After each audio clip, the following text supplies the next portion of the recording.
وكأني مريض بالإدمان، أحس تقطع أنفاسي، أحس يداي ترتعشان، أحس عيوني زائرة، أسمع للقلب الخفقان. تقول عن شعرك ارحل، قل لي فلماذا الكتمان؟ فكرت كثيرا أن أرحل، لا يبدي الشعر بلا أوطان.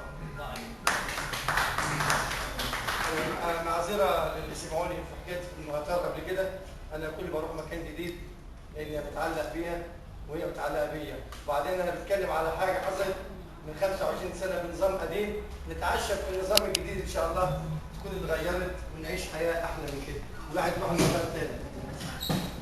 من 25 سنة كنت راجع من العراق، كنت أول مرة أسافر، كنت تعبان من الفراق، كنت فرحان وأنا نازل على أرض المطار، كان كل شيء وحشني، قلبي دايب عقلي طار. أول ما نزلنا ولقيتني على أرض مصر، رحت ساجد على البلاط وقلت نصر، هنا وما حد يقدر يعصرني عصر. لحظة وبعدها الاطمئنان وقلب بشك، ولقيت الثقة في نظامنا بقيت على المحك. لما البيه خد جوازي وبص فيه، اتغيرت تعابير في وشه، شك ومليه. انت عدنان الزراجي؟ قلت لأ. قال لي انت ولا مش؟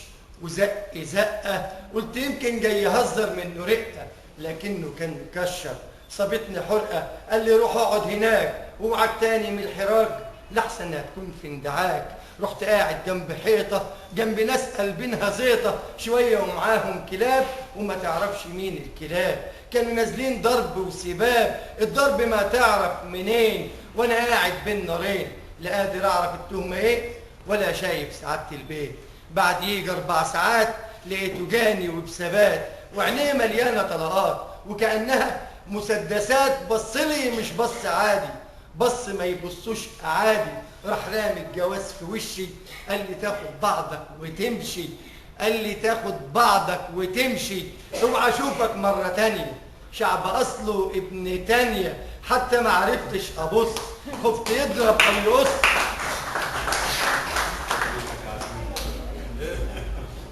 قال لي تاخد بعضك وتمشي، اوعى اشوفك مره تانيه. شعب اصله ابن تانيه، حتى ما عرفتش ابص، خفت يضرب او يقص. خدت بعضي من ايديا، حقيقي كنت خايف عليا. قلت له يلا يا بعضي نخرج، اكيد مش هي ارضي. قال لي ليه تسكت له ليه؟ انت كنت عملت ايه؟ قلت له اسكت بلاش. راح باصص لي باندهاش، قال لي ليه انت هادي؟ قلت يمكن مش بلادي يعني، وبلاش من عنادي، احسن تروح مني في وادي. نخرج بره بعدين نشوف دي بلدنا ولا ضيوف. لسه بتحرك وهمشي، لقيت رجله جت في كرشي، لقيت لكمات ماليه وشي. انت لسه برضه واقف؟ عايزين ونشوف لك مواقف. انت ولا هو؟ رد بعضي قوم بقوه، هي فين راحه المروه؟ ده انت كنت زمان في توه. خدت بعضي تحت باطي، قلت له لازم نطاطي، احسن البعيد ده واطي، يقدر يسحبني ببساطي، يقدر يخلعني ببلاطي. اوعاك من سود البلاطي، دول مختارين وبعنايه، هم اللي جابوا النهايه. لو جيت مره في يوم وتسال، هيقولوا ما تقرب كفايه، هيقولوا ما تضيق زوايا. القيادة وحطمتنا بهدلتنا، كنت بعرض قفايا. علمونا امشي وكاشش، وبقيت اتلفت ورايا.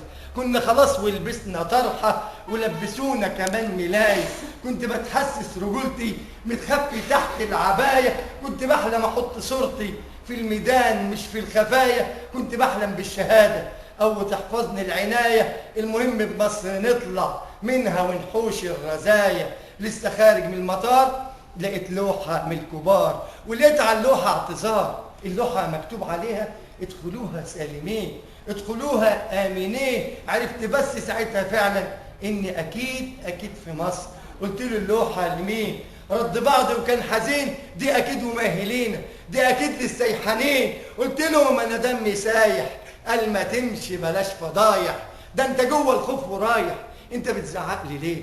ما كنت تتشطر عليه، ده كان ماسح بيك المطار. والله عقلي مني طار، من يوميها حرمت فعلا اني اروح المطار. اخر حاجة ليا فيه هي صالة الانتظار. حتى لما كنت اسافر كنت بركب لو حمار، بس ما اروح المطار، بس ما اروح المطار.